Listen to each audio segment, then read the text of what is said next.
Donc je suis désolé, la justice, l'État et Emmanuel Macron, moi je le redis, il n'est pas un signe positif en ce qui concerne la lutte contre la pédocriminalité. RMC.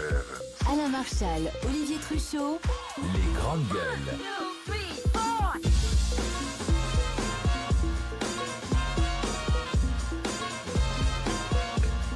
Barbara Lefebvre, Abel Boilly, Jean-Loup Bonamy, voilà nos 3 GG avec nous, avec vous bien évidemment pour discuter, pour débattre, pour échanger.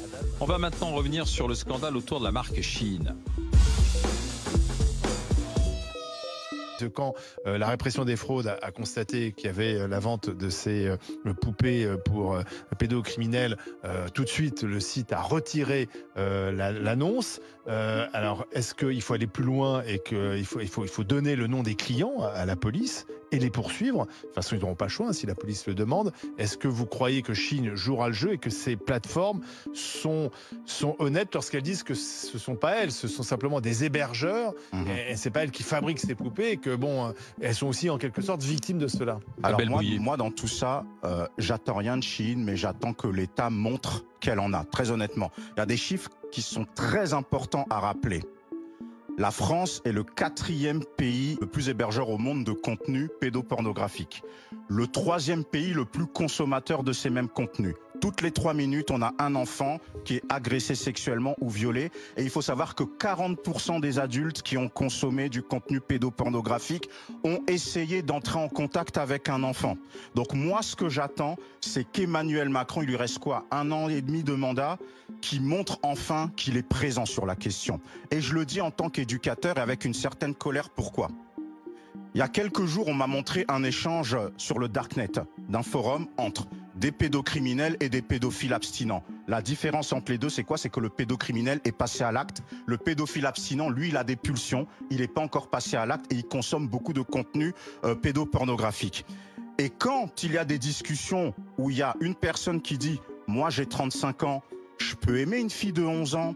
Dans 10 ans, j'en aurai 45. Dans 10 ans, elle en aura 21 et ça passera crème. Regardez le couple présidentiel. » Il faut réaliser que l'image n'est pas bonne. Donc je ne dis pas que le couple présidentiel cautionne la pédocriminalité, mais on sait comment l'histoire a commencé. Et ce que j'attends d'Emmanuel Macron, c'est qu'il montre enfin qu'il est président de la République sur ces questions. Parce qu'on a trop de victimes, je suis désolé, et il faut parler aussi des mamans des victimes et le fait de ces la justice agit. Bien entendu, c'est la répression des fraudes, donc c'est l'État pousse, c'est qui pas a signalé suffisant. Et la justice agit. Non, Si Roland Lescure a menacé de fermer Shein. Si on s'en réfère à la justice, Shein aussi peut trouver aussi des arguties judiciaires pour essayer de s'échapper. Je suis désolé, ces poupées, ça fait des années. Amazon s'est fait gauler en 2020 sur le même sujet, ils ont tout retiré. Et allez sur Telegram, allez sur Snapchat, vous avez des filles comme ça, aussi. Vous avez des bébés aussi. Bien sûr. Hier sur BFM, vous avez rappelé la description de ces poupées où ça parle de vagin, d'anus et de bouche. C'est très clair, il n'y a pas d'ambiguïté. Les victimes, on les a. Et les mamans des victimes, les papas des victimes de pédocriminalité, les victimes de l'ASE et compagnie, tout est lié par rapport à ça. Donc moi, j'attends d'Emmanuel Macron. Qu'est-ce que tu attends de quoi? Qui mettent la pression. Un président de la République peut le faire, qui mettent la pression à ces entreprises, qui mettent la pression à la justice. Vous savez, filer les fichiers. La question, c'est est-ce qu'on a donné les fichiers? Oui, les fichiers, il faut les mettre en tout cas à disposition de l'État, à défaut de les mettre sur la place publique. La réponse est oui. Ce qui est vrai. Oui, c'est vrai. Mais alors, et vous savez quoi? Ok pour les soins. Avant qu'il fasse des soins, il est enfermé au cachot. On peut faire les deux. En Italie, enfermé au cachot. En Italie, au Canada. Le cachot pour ceux qui violent des animaux, le cachot pour ceux qui violent des enfants. Le cachot. Et je jette la clé. En Italie, au Canada, tu as la castration chimique. Voilà. En France, on n'ose rien du tout. Non. Et il y en a marre. Je vais rappeler. Attends, rappelle-le que la castration chimique, faut qu'il soit d'accord. Oui, il faut qu'il soit d'accord. Moi, j'en ai rien. Oui, mais en même temps. Attendez, pardon. Tu vois que l'on oublie.